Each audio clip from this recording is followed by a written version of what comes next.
hayli hoş buraderler meni yerden kötergende. Razı bol yurttaşla algan berginin bulsa, kişinin hakkı pek yaman, zerriçe kuman bulsa. İşte hoşuş kaldı yurt ehli kırındaşla, rahmet yığını yığılap külsün akıdı yaşka.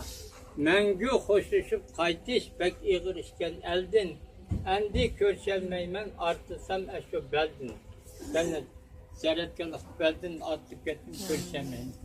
Sılık götürüp mangın, tellerim aramazsın. Yerlikke düşürgende iştet kılsasın. Avara kılıp koydum eşek çıkallarını. Avara kılıp koydum razı bul yurttaşla.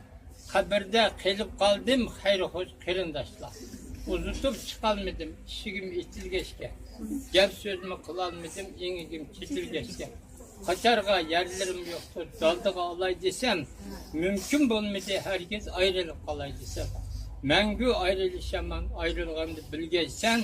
İbret almışsan hazır ölgen çağ körgeysen.